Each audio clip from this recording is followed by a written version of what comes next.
Olá, graça e paz. Eu sou o pastor José Roberto Cristofani.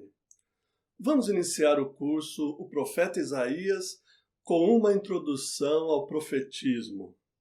O tema desta aula é a história da monarquia em Israel e Judá.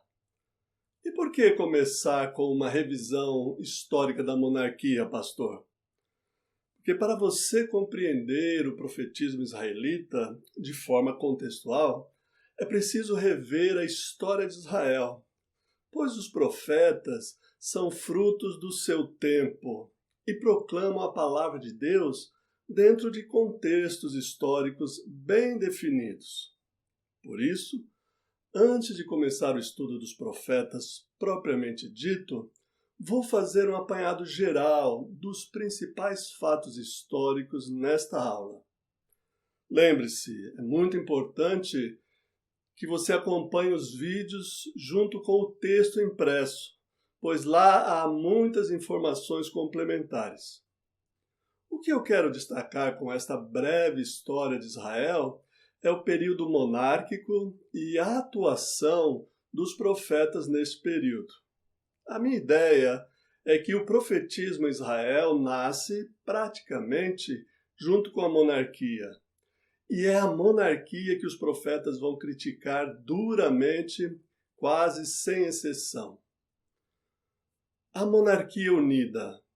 O período chamado de monarquia unida, entre os anos 1020 e 922 a.C., veja que as datas são sempre aproximadas. É a etapa da história de Israel mais obscura em termos de fontes externas que elucidem as narrativas bíblicas deste período.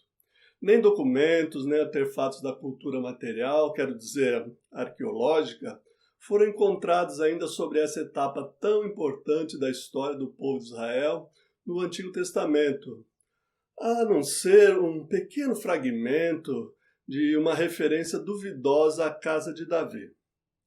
De qualquer forma, tendo por pressuposto de que o conhecimento da história de Israel é entre outros elementos que auxiliam na leitura do texto bíblico, este será o guia para este período, ok? O estabelecimento da monarquia. O período dos juízes assiste a um gradativo agravamento da situação dos ataques externos que iniciaram com os assaltos localizados e de pequenas proporções às tribos de uma forma individual. Depois, os ataques externos tornaram-se massivos e coordenados, de maiores proporções e de uma abrangência mais larga, que atingia regiões inteiras e não apenas territórios locais das tribos.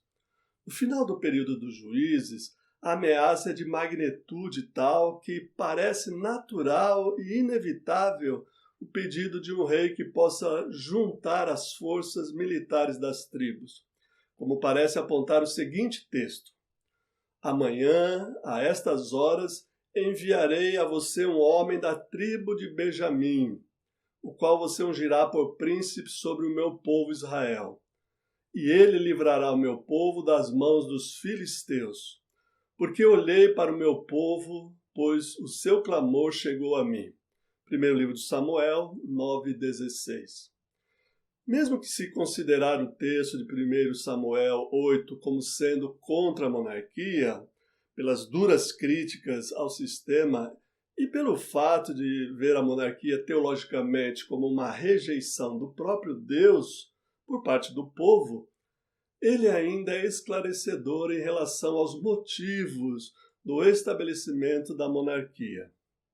Entre outros motivos alegados nesse texto de Samuel, para a transição do sistema de juízes para o sistema monárquico, está a corrupção na administração da justiça pelos filhos de Samuel, que foram juízes constituídos por eles, conforme 1 Samuel 8:1.